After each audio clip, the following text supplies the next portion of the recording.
Meus amigos e minhas amigas, bem-vindos ao canal do Instituto de Economia da UFRJ. Eu sou Ronaldo Bicário e esse é o Curto Circuito, que é um programa do Grupo de Economia da Energia. Essa é a edição de número 8 e nessa edição eu gostaria de conversar com vocês sobre a capitalização da Eletrobras. Até o presente momento a gente ainda não tem a informação sobre quem vai controlar a Eletrobras, ou como ficou a composição acionária depois do processo. Porque, na verdade, o que aconteceu foi o seguinte: a gente teve uma primeira etapa do processo, no qual 292, na verdade 697 milhões de ações foram colocadas à venda, e essas ações elas foram compradas por R$ 42 a ação, o que deu um total de 29 bilhões de reais. Então você teve esse lote de ações, mas você também teve um lote suplementar, lançado justamente no dia, na quinta-feira, no dia 9, né? Um lote suplementar de mais 100 milhões, 104 milhões de ações. Se essas 104 milhões de ações forem vendidas, além daqueles 29 bilhões, você vai chegar a um valor de 33 bilhões de reais pela capitalização toda. Esse lote suplementar ele só vai ser fechado no dia 11 de julho, ou seja, daqui a um mês. Aí então a gente vai saber, na verdade, como ficou a composição acionária. Nesse exato momento a gente não sabe. Então quem levou a Eletrobras, por enquanto, a gente não tem a informação oficial. Então, não se tem muito para se falar sobre isso. Tem muitas informações controversas, algumas informações de puxeira, né, por baixo do pano, mas na verdade, de fato, a gente não tem a informação. Então, para a gente poder avaliar a capitalização, então essa é uma informação que a gente não tem. Mas eu gostaria de conversar com vocês sobre essa capitalização, foi sobre muitas coisas que foram ditas, principalmente na última semana, né, desde a quinta-feira, dia 9, até hoje, que estamos aqui gravando esse vídeo, do dia 18 de junho. Se falou muito porque agora as coisas os problemas todos vão ser resolvidos, a Eletrobras vai, enfim, encontrar o seu caminho, a gente vai conseguir expandir o setor, vai fazer investimento, vai ficar tudo mais eficiente, então no final até a tarifa pode baixar, enfim, foi um montão de coisa, né? Mas o que é interessante é que muitas das coisas que foram ditas pelos analistas do mercado financeiro. Na verdade, não li nada de analistas do setor elétrico, né? Ficou todo mundo quieto. Em termos dos analistas de mercado, se falou aquelas coisas que se fala sempre quando se vai avaliar essas coisas, né? Quando se vai avaliar esses grandes movimentos. Não, agora a empresa ela perdeu o peso do Estado, agora ela vai ser mais livre, agora vai ter condições de arrecadar mais, ela vai reduzir os seus custos operacionais, então você pode ter um serviço melhor a um custo menor, pode até baixar a tarifa, enfim, um monte de coisas que sempre se diz. Mas eu gostaria exatamente de falar sobre dois aspectos que eu acho importantes da capitalização e da própria privatização, que tem muito a ver com aquilo que foi dito. Não acho que agora o setor elétrico vai, agora a Eletrobras vai, a gente vai garantir uma expansão, vai ter investimento, agora vamos.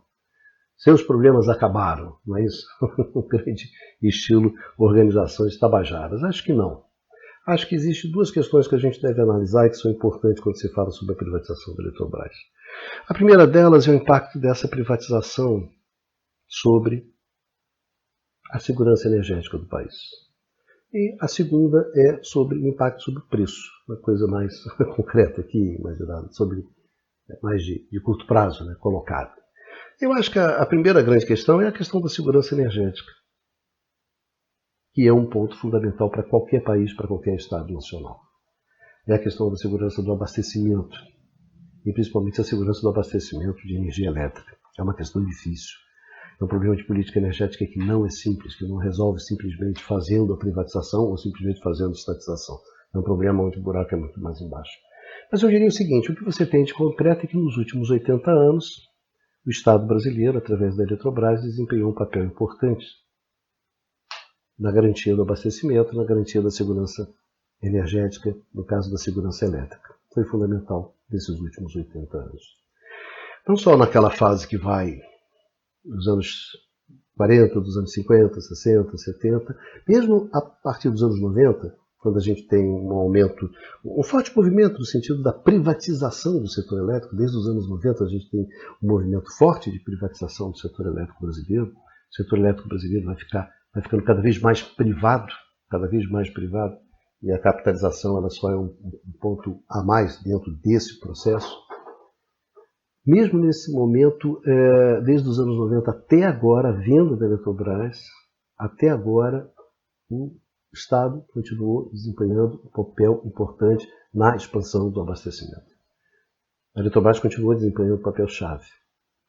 Quer naquelas usinas que são as chamadas usinas estruturais, né, as grandes usinas como Santo Antônio, Jirau, Belo Monte, como também num monte de empresas de SPS, nas quais a Eletrobras entrou inclusive como minoritária, para justamente alavancar esses investimentos. E essa alavancagem foi importante. Então a Eletrobras teve um papel fundamental nos últimos 80 anos, até o dia 14 de junho. Até então a gente teve um papel importante, a Eletrobras teve um papel importante na garantia desse abastecimento. Chave. Pois bem, acho que essa é a medida que é a mais radical. Bom, agora você não tem mais o Estado. E aí? Vai ser o setor privado que vai garantir? E vai garantir quando? Mas aí que a gente vem, vai garantir justamente num momento em que as incertezas do mundo da energia são tão grandes. Vai garantir exatamente nesse momento tão difícil do mundo de energia, onde você tem incertezas pesadas que vêm pelo lado da transição energética, que é um processo disruptivo. É um processo, a transição energética ela detona o setor elétrico como a gente conhece hoje, para abrir espaço para um surgimento de um setor que a gente, na verdade, não tem muito bem, não tem a ideia de como ele vai ser. Não tem uma definição do padrão tecnológico, não tem uma definição do padrão financeiro, como se faz a precificação, não se tem como se regula, enfim, essas coisas todas estão profundamente abertas. Então, achar que esse setor é um setor estável, não sei quem é capaz de achar uma coisa como essa. Acho muito pelo contrário. Então, a transição energética já vinha botando uma pressão violenta em cima do setor elétrico. É claro que a guerra da Ucrânia, com todas as implicações geopolíticas que tem a guerra na Ucrânia, as sanções, o embate entre Estados Unidos e Rússia e China, esse embate, que aponta claramente no fim de uma determinada ordem energética, como a gente conheceu nos últimos 30, 40 anos, para o surgimento de uma nova ordem que a gente não tem a menor ideia como vai ser. Então isso aumenta ainda mais o caldeirão de incertezas, de inseguranças. Então é complicado a segurança energética, a segurança do abastecimento no mundo hoje. Não é uma coisa singela. E é uma coisa que o mercado não... Esse é um tranco que o mercado não aguenta. Né? As incertezas são muito elevadas, os riscos são muito elevados, os conflitos sociais, políticos decorrentes desse processo são bastante fortes. Então você precisa do Estado nesse momento, justamente para tentar trazer essa incerteza, trazer essa complexidade para padrões que os próprios agentes econômicos possam então tomar suas decisões. Investimento, expansão e tudo mais. Então o Estado exerce um papel importante. E é exatamente nesse momento que o Estado brasileiro está saltando fora. Então, a conclusão imediata é, meu amigo, em função disso, você tira esse ator que desempenhou um papel fundamental nos últimos 80 anos, num contexto que é exatamente um contexto muito mais difícil, um contexto difícil, de desafios grandes, e tensões e pressões muito altas. Então, eu acho que a insegurança energética ela vai aumentar. A insegurança do abastecimento vai aumentar, com todas as consequências que isso tem sobre a economia e sobre a sociedade, sobre as atividades econômicas e sobre o conforto e bem-estar da sociedade. Então, esse é um ponto. O outro ponto são os impactos relativos ao preço, que a gente pode falar. Olha, existem... tensões e pressões para o aumento do preço da tarifa de energia elétrica que estão dentro do processo de privatização. E eu não vou me ater aos jabutis, às térmicas, esses são os óbvios, né? Esses são os óbvios ululantes. E o que são essas térmicas? Essas térmicas são simplesmente a propina que foi paga ao Congresso Nacional para que esse Congresso Nacional aprovasse a privatização da Eletrobras, a toque de caixa, em regime de urgência e rito sumário, sem sequer uma audiência pública para discutir o assunto. Para que as coisas acontecessem isso, entre outras propinas, uma dessas propinas foi ou foram justamente essas térmicas. Que é uma propina que não vai ser paga por quem vai se beneficiar da privatização da Eletrobras. Vai ser uma propina que vai ser paga pelos consumidores. É o máximo da cafajestada, se você conseguir. Se você pensa bem, né? Acho que não existe cafajestada maior do que a história dessas térmicas e desses jabutis, né? É um escárnio, né? É um deboche completo. Nós pagaríamos a propina ao invés dos senhores que vão se beneficiar da privatização. Mas não é, essa é óbvia, né? Essa está na cara. Eu acho que aquela que é mais óbvia ainda, que todo mundo fez de conta que não era óbvia, que era a da descotização. A da descotização é realmente uma mágica. Você tem uma parte da energia, você tem a energia, grande parte da energia da Eletrobras, ela é vendida hoje em regime de cotas. Ou seja, ela é cotizada. Ela é vendida a um preço menor. Ponto. Uma decisão que veio através de uma medida provisória da Dilma, a medida provisória 579 de 2012. Então, por essa energia, você paga a operação e a manutenção da usina. A remuneração da usina, o investimento feito pela usina, você não paga porque simplesmente se considerou que essa remuneração já tinha sido paga. Eram usinas velhas, amortizadas, então achou que o consumidor brasileiro já havia pago isso. Então, por isso, o regime de cota é uma tarifa menor. Com a privatização, o que acontece com esse regime de cota? Ele deixa de existir. Então, quando ele deixa de existir, o que acontece? A empresa Eletrobras, privada, poder cobrar o preço do mercado. Então é evidente que esse preço vai ser maior. Então a privatização vai implicar num aumento? Sim, ela vai aumentar. Ela vai implicar no aumento da tarifa. Vai sair do regime de cota e vai para preço do mercado. Ponto. Ponto. Aí, para se resolver isso, né, como é que se faz para ela ser neutra? Né? Como é que se faz para evitar isso? Né? Aí é aquelas coisas maravilhosas. Né? Então você faz o seguinte. Você pega na privatização da Eletrobras, né, na capitalização, até que vai sair esse jogo todo. Esse jogo todo vai ser o seguinte. Ao fim e ao cabo, a empresa privatizada, a Eletrobras, ela vai pegar 25 bilhões e vai pagar para o Tesouro Nacional para ela poder ter o direito a uma nova outorga. Então ela vai ter uma nova outorga, uma nova concessão para poder explorar essas 22 usinas que estão sendo privatizadas. É 25 bilhões. Parte desses 33 bilhões que foram levantados com a cotização vai ser justamente para a Eletrobras pegar e pagar para o Tesouro. E isso vai ser a grana que o Tesouro vai ver. Porque, na verdade, a privatização da Eletrobras foi aprovada pelo TCU, pelo mundo, por 67 bilhões. 25 bilhões é isso aqui. É a outorga que ele vai pagar. Para poder sair, inclusive para poder sair do regime de cota e ir para o regime, né, para poder cobrar quanto é que você quiser. Virar um produtor independente, patatinho, patatá. Tudo bem. Aí tá. Aí tem um ponto. Mas o ponto que eu quero chamar a atenção é o seguinte. Existem 32 bilhões que vão ser usados o quê? Para reduzir as tarifas. Para que você não tenha um impacto sobre a tarifa. Esses 32 bilhões vão ser pagos em 25 anos. Ela vai pagar em 25 anos. Você vai pegar isso e vai mandar esses 32 bilhões ao longo desses 25 anos. Você vai mandar para a CDE. A CDE é a Conta do Desenvolvimento Econômico. É uma contribuição que todos... Para vocês terem uma ideia, a conta da CDE em 2022, a ANEEL cantou que vai ser 32 bilhões de reais. Desses 32 bilhões de reais, 30 bilhões, em torno de 30 bilhões, é pago pelo consumidor. Então essa é uma contribuição que nós damos, que vai lá na tarifa, que nós damos, para uma série de questões. As mais importantes, as mais pesadas, são duas. A conta de consumo de combustível. O que é a conta de consumo de combustível? Tem uma parte do Brasil, que são os regimes isolados, principalmente na região norte, essa população, essas cidades, esses municípios, essas regiões, elas não estão conectadas ao sistema integrado nacional.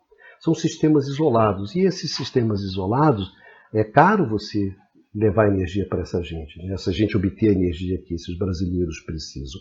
Então a conta de consumo de combustível é isso. Nós financiamos essa energia, que é uma energia muito cara, para que a energia chegue a esses outros brasileiros, né? Então a CCC é isso.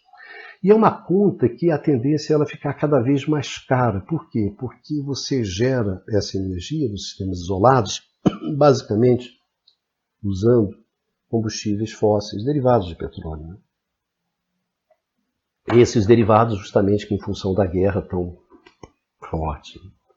Outra coisa importante da CDE é a seguinte, é a conta da tarifa social, né? Uma tarifa social também que vem crescendo, crescendo, crescendo, porque as pessoas, a energia elétrica fica cada vez mais cara, as pessoas ficam cada vez mais pobres e essa combinação cai na tarifa social. Então a tendência é que a CDE ela vai explodir. Bom, como é que a privatização da Eletrobras entra nisso? Bom, ela vai dar, se você pegar esses 32 bi, né, dividir lá por 24 anos, vai dar uma coisa em torno de 1 bi. Né? Aí você vê, 1 bi numa conta de, que esse ano é 32, né? Numa conta, e todo mundo aponta que a CDE vai explodir, ela vai crescer cada vez mais. Então, qual é o impacto que esse 32 vai fazer? A grande jogadinha é que no primeiro ano, nesse ano, dos 32 bi, 5 bi vão agora, né? Vão nesse ano. Né? Para dar um impacto maior na redução, né? Porque também é ano eleitoral, então vamos lá, estamos nessa. Então vai ser 5 bi, estão achando que então vai permitir uma redução na tarifa de alguma coisa em torno de 2% esse ano.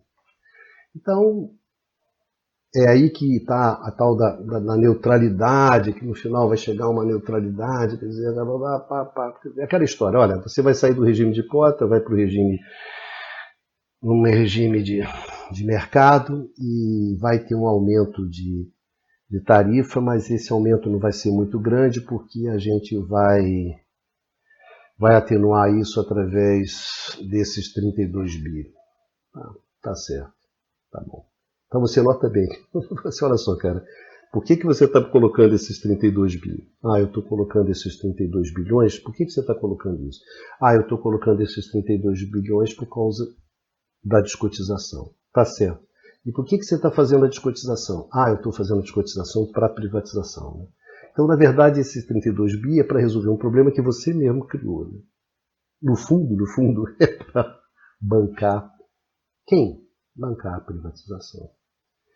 Então você tem os 25 bi lá para a outorga, para as concessões das 22 usinas, você tem esses 32 bi que vão para a CDE, e você ainda tem mais 10 bi ali, que também foi outro agrado que se fez ao Congresso, que foi das bancadas regionais, né?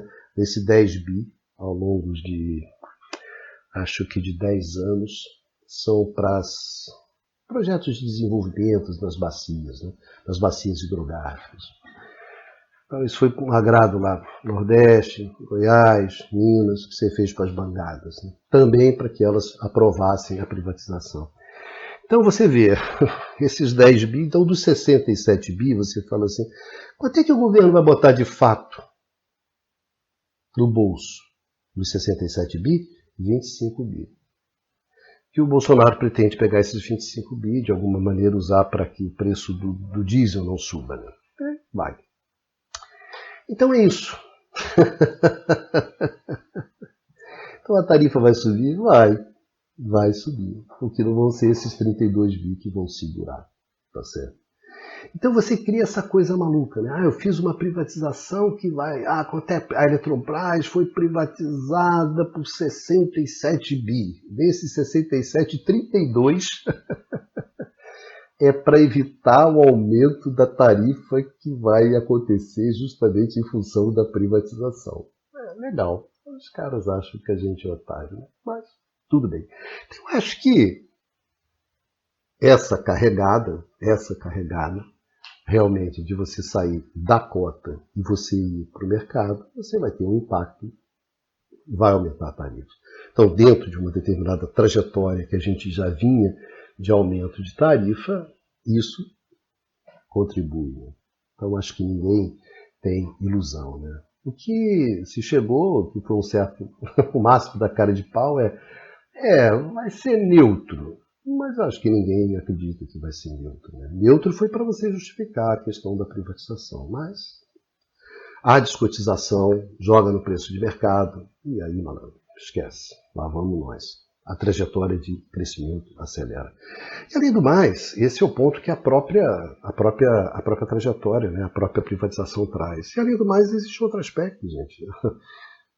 A trajetória dos custos do abastecimento elétrico no Brasil vai crescer. Vai crescer por quê? Porque o nosso modelo hidráulico ele capotou. Então a gente tem que mudar a base. Nessa mudança de base, sobe. Sobe. Sobe porque a gente está enfiando as térmicas, e a geração térmica é evidentemente mais cara do que da hidráulica. Então você está enfiando as térmicas. E aí não tem como. Vai subir o custo de geração e as tarifas vão subir. Sem contar que, além do mais, a gente ainda vai fazer a trajetória completamente inversa daquela trajetória que o resto do mundo está fazendo. O que o resto do mundo está fazendo? O resto do mundo está simplesmente descarbonizando. Mas nós estamos não só a energia mais cara, como ela é mais suja. Simplesmente isso.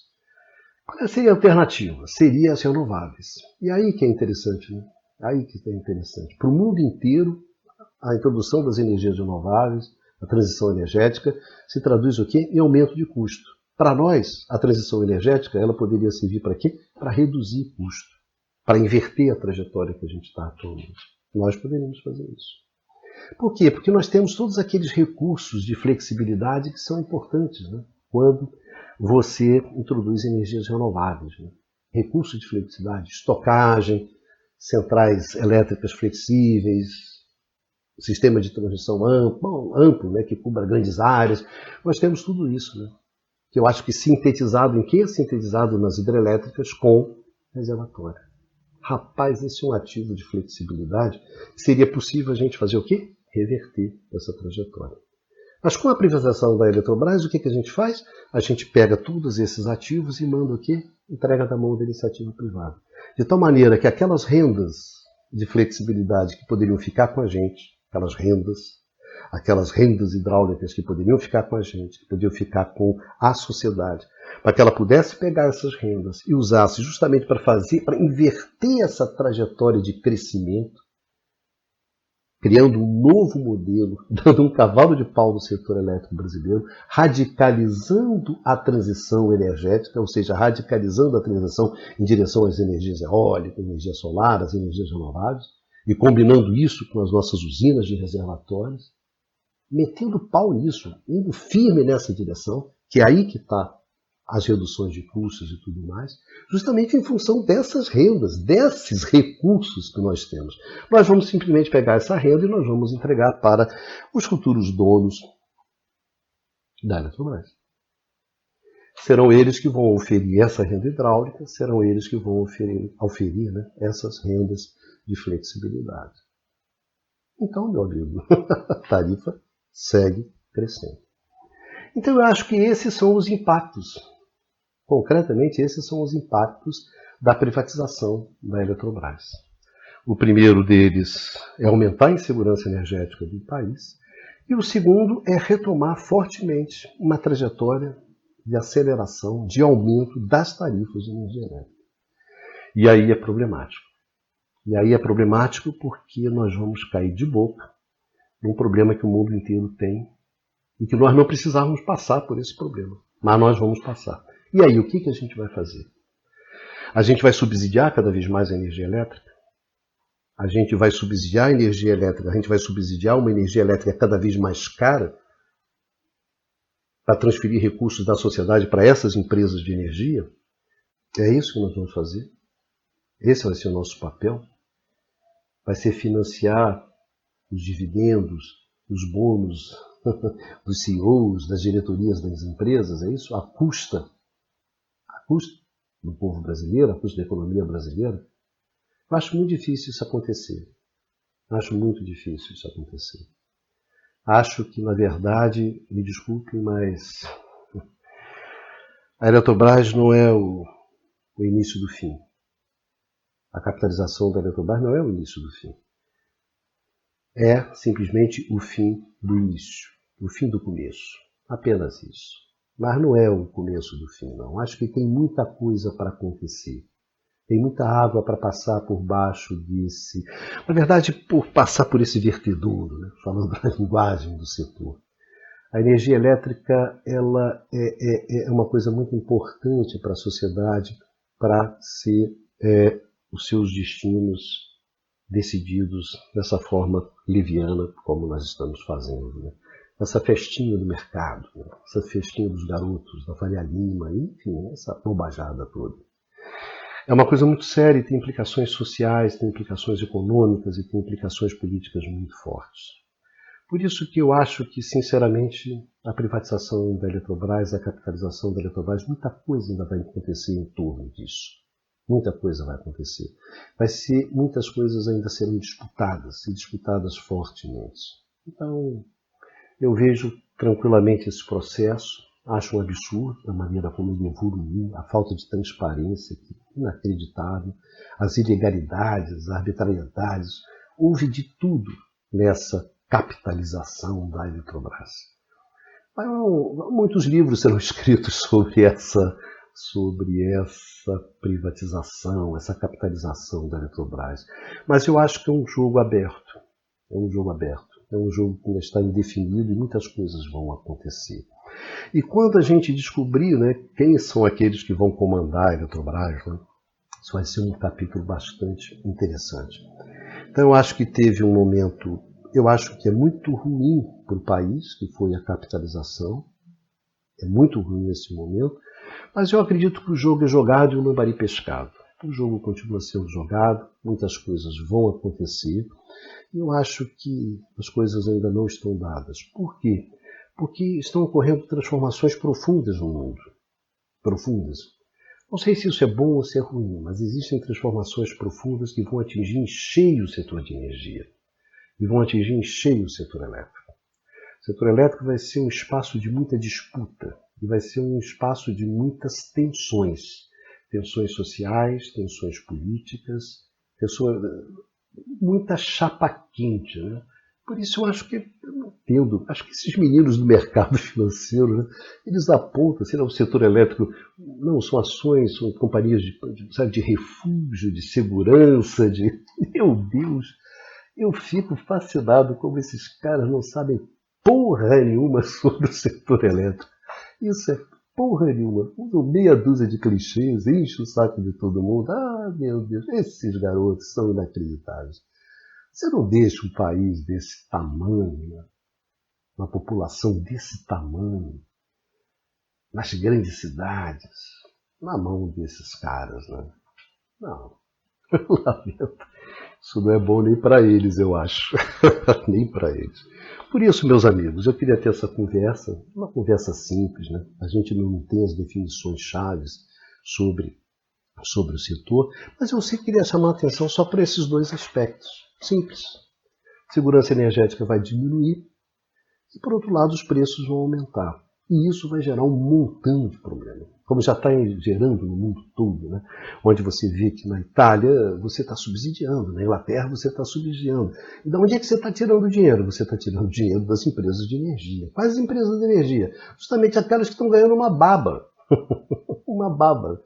Com a crise, com a pandemia, com crise, com tudo isso. Olha, galera, olha só, você está ganhando muita grana, bota um aqui para financiar.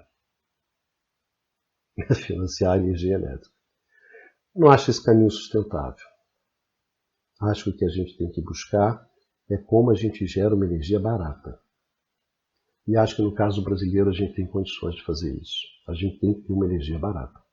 Uma energia barata que seja acessível para a economia brasileira, para retomadas, para a retomada econômica, é fundamental essa energia barata, e para o conforto da nossa população, da nossa gente.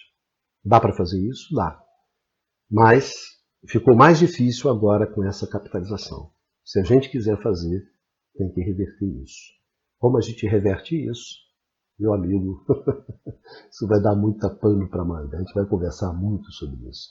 Um beijão para vocês todos e a gente se vê aqui no canal do Instituto de Economia da UFRJ no curto circuito, tá ok? Se cuidem e vamos em frente.